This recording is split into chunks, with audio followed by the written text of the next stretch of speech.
Good morning. আজকের থেকে সৃষ্টির বাবার ইউনিভার্সিটি খুলে গেল, তো আজকে ওকে টিফিনে দিয়ে দিচ্ছি, মানে লাঞ্চের জন্য ওই রুটি আর সয়াবিন তরকারি আর কিছু ফ্রুটস দিয়ে দেব।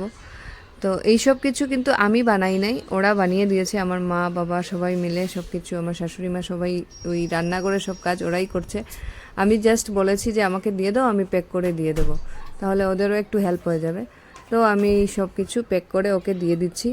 আর সৃষ্টি স্কুলে আজকে যায় নাই, কারণ ওর কয়েকদিন থেকে শরীরটা ভালো না, ওর জ্বর কনজাংটিভাইটিসও হয়েছে ওর, তো 2-3 দিন থেকে তো ঘরেই আছে। তো কালকেও আমার যেহেতু 1 মান্থ কমপ্লিট হবে আমার আর আমার মেয়ের ওষুধ কালকে শেষ হয়ে যাবে কালকে, তাই আমাদের রূপসী ব্রত করা হয়, তো ওই ব্রতটা কালকে, মানে ব্রত যেটা রূপসী ব্রত, তো ওইটা কালকে করা হবে। তাই জন্য আজকে সব কিছু পরিষ্কার করা চলছে। এখন আমি একটু কালকে রাত্রে ভাত ভিজিয়ে রেখেছিলাম, ওইটা এখন খেয়ে নেব। তারপর কাপড় চোপড়, অনেকগুলো কাপড় কালকেও কিছু ধুয়ে দেওয়া হয়েছে। আজকে তো সৃষ্টির বাবাও ঘরে নাই, নাইলে ও কিছু হেল্প করে ওয়াশিং মেশিনে নিয়ে সব কিছু ও কি কিছুটা করে দেয়। তো আমিও এইভাবে, আমার মা সবাই মিলে কাপড়ই ধোয়া চলছে।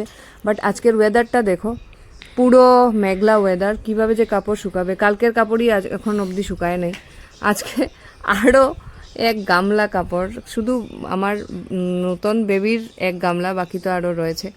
এদিকে আমার বাবা সবজি কাটছে বসে বসে। দুপুরবেলা আজকে বলেছি খিচুড়ি, কালকেও খিচুড়ি খেয়েছিলাম, আজকেও খিচুড়ি, কারণ রান্নাতে যদি সময় নষ্ট হয় তাহলে বাকি কাজ হবে না।